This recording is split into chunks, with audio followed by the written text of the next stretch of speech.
A lot of us here are going back to like our last year of school. Yeah, sorry. I'm kidding. I hated school, you may love it. Plus it's so fun, it's so easy, you're gonna hook up, have fun. I think it's probably the last chance where you actually get to like learn any skill that you think you need to learn without having to go and do it on your own. You kind of get a chance to pay for someone to teach you. So in this industry, what skill do you think we should make sure we hone in before we graduate and leave that You mean on the side or in the classroom at your university? in the classroom? None. So on the side. It is my 100% belief. So quick.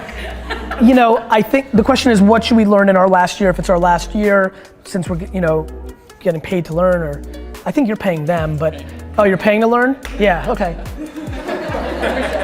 Yeah, man, I gotta tell you, like, I don't know. The whole college business model is the most fascinating. So, and that's the point, right? You're literally paying, and I genuinely believe in marketing. There's not a school right now teaching anything that's right. They're just not. How many of you are in marketing classes?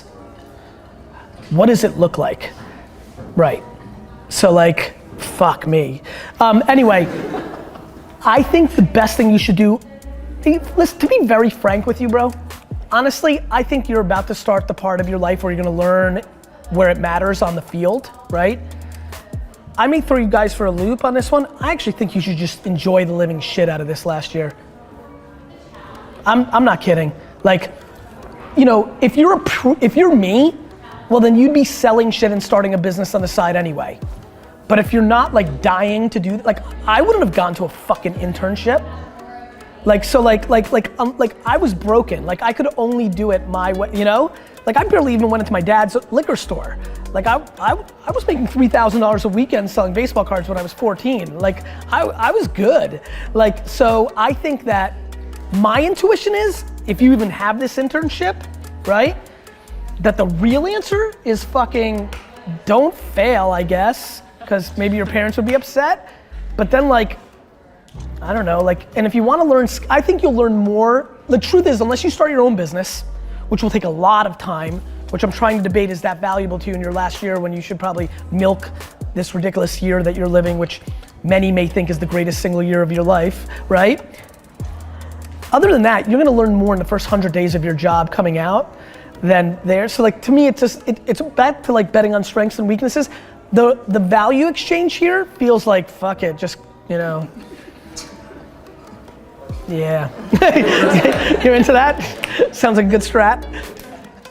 How would you suggest an intern or low-level employee or you in a family above you drive his garbage without being an asshole about it?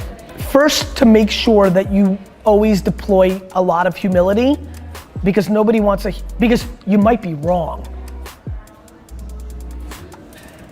And if you're wrong, you're fucked.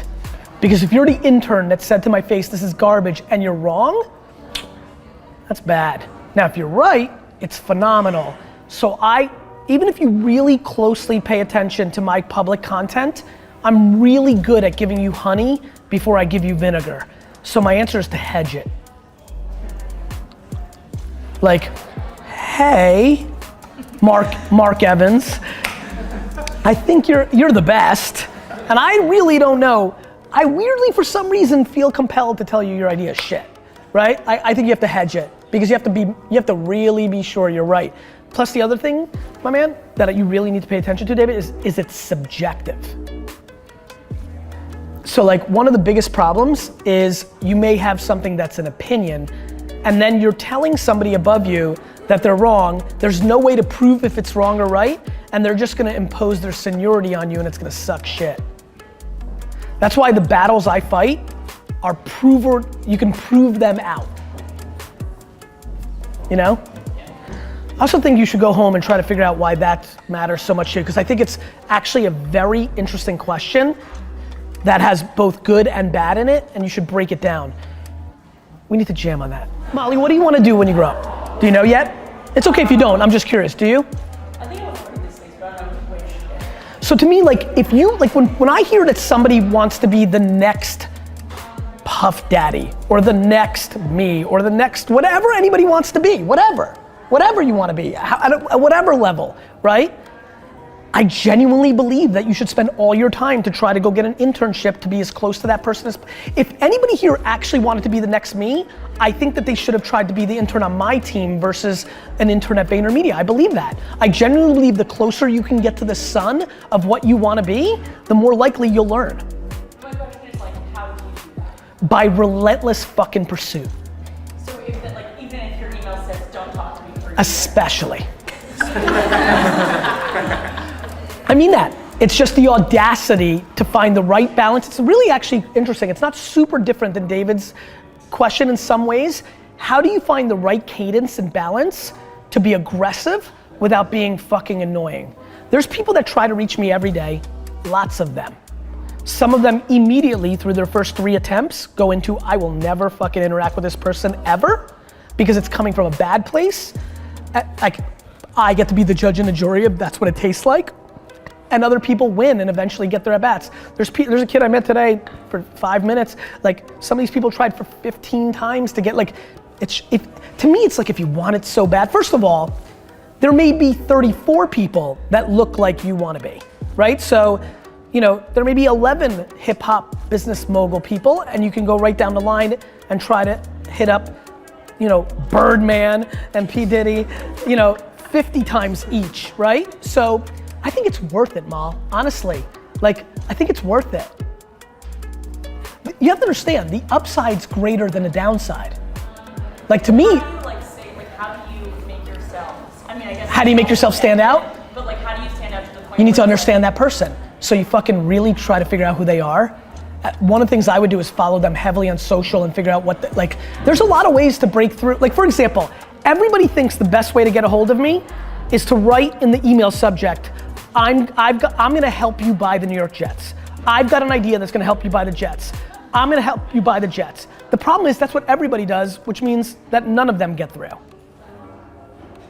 The answer is I don't know, because everybody's got a different unlock. Here's what I do know about Ron Howard and all these different fancy people I know. All of them have been penetrated, all of them. Because winners wanna give other winners at bats. We feel guilt. And we have to pay back to the thing that put us there. And they all do it. And so to me, I think, you know, it's fucking cool to try to like pull that off.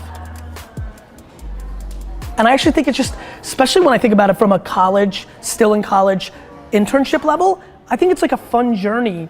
I actually think it's a cool content series to start in September and spend all of September through like March trying to become an intern on team XYZ. I think it's kind of cool. So, yeah. And you know what's funny? It's actually got similarities to my advice in that video, which is, I think the KPI for you guys being here is I mean, especially Vayner, especially if you're considering to be in this industry, there are 100 people in here, 50 of which are gonna be very unbelievably senior here one day, and 50 that are gonna run shit out there. Like, that was worth the hello. Like, I love that you run in little packs with each other, and that's great, but you can run with packs of each other in fucking October.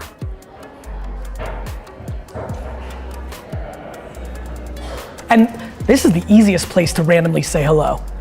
Your friends and homies have much tougher jobs to penetrate that where they're at. So I just think it's all people. It's all fucking people. 80% of you got here because of people.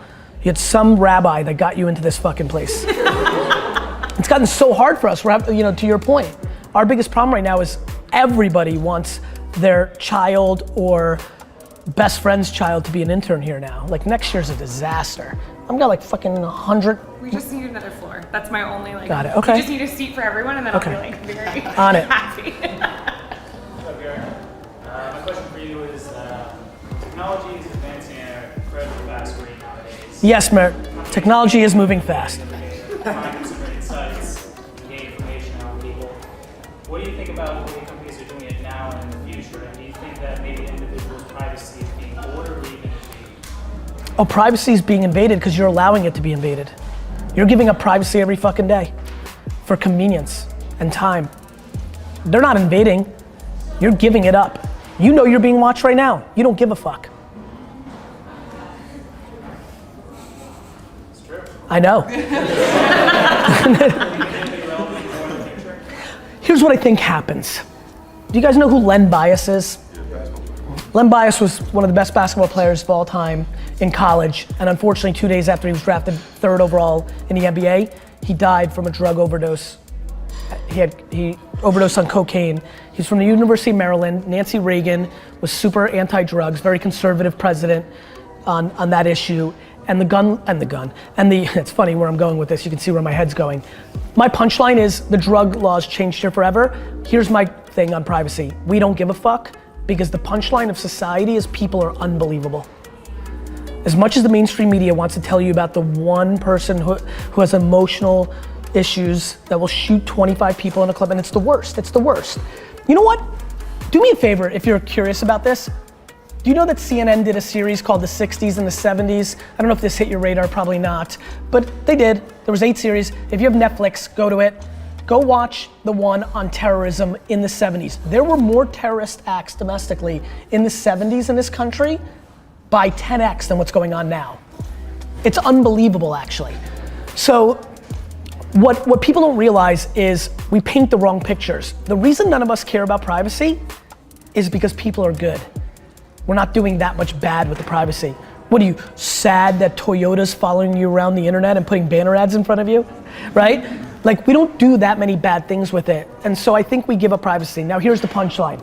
I believe that somebody like Beyonce or Rihanna is gonna get killed because of a social media post of where she is, somebody with the wrong mindset, and that everything changes that next day. Because we can kill 50 children in a school and not react, but when somebody kills one of our top 10 celebrities because of this, everything will change. It's just who America is. So unfortunately, what I'm trying to figure out is what happens to privacy post the assassination of a celebrity on the back of it, no privacy. We got deep. Yeah. You like that one, right? That's why they're paying me the big bucks, Dario. This is the shit that I think about.